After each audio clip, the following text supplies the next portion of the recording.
अस्सलामुअलैकुम व्यूअर्स। मंगोलों को कौन नहीं जानता, शायद ही कोई ऐसा शख्स हो जो हिस्ट्री को समझता हो और मंगोल के बारे में पता न हो। मंगोल वो जालिम कौम थी जो चंगेज खान की सरदारी में पूरी दुनिया को फतह करने निकली थी और मंगोलों का ये ख्वाब काफी हद तक पूरा भी हुआ।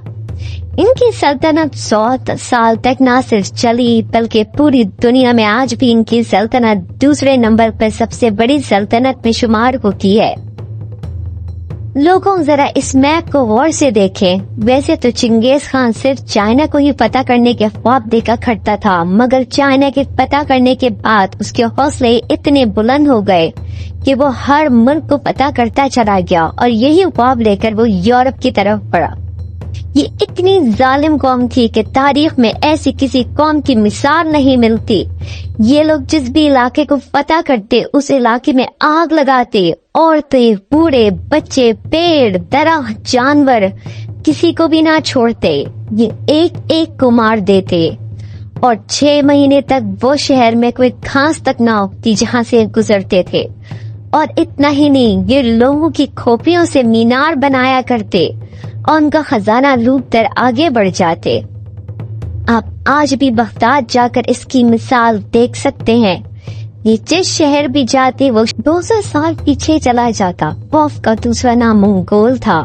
लेकिन सवाल ये है कि मंगोल भारत की तरफ क्यों ना बढ़े, वहाँ हमला क्यों ना कर सके। जिन लोगों ने किसी जगह को ना छोड़ा उन लोगों ने इंडिया को कैसे छोड़ दिया, तो इसकी वजह थी सुल्तान अलाउद्दीन।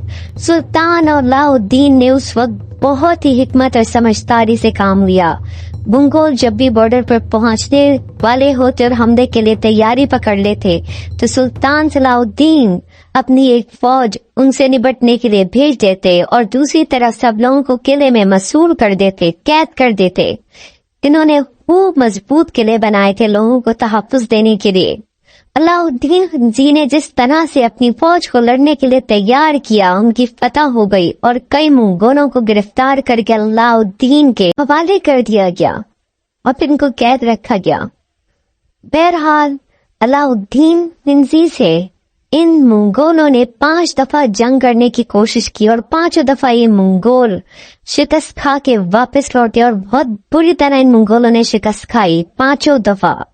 और इन सब की क़यादत कर रहे थे जफर खान, जो कि बहुत ही बहादुर सिपह सलार थे और जिन्होंने इनको एड़ी चोटी का जोर लगा दिया अपनी और इनको तबाह बर्बाद करके रख दिया। लेकिन तीसरी जंग करने के बाद जफर खान शहीद हो गए। लेकिन फिर अलाउद्दीन ने दोबारा से फौज तैयार की और बाकी 2 दफा भी मंगोल ने शिकस्त खाई। तो इस वजह से मंगोल इंडिया को पता ना कर सके। बहरहाल अगर मेरी वीडियो पसंद आई हो तो मेरी वीडियो को लाइक कर दीजिएगा।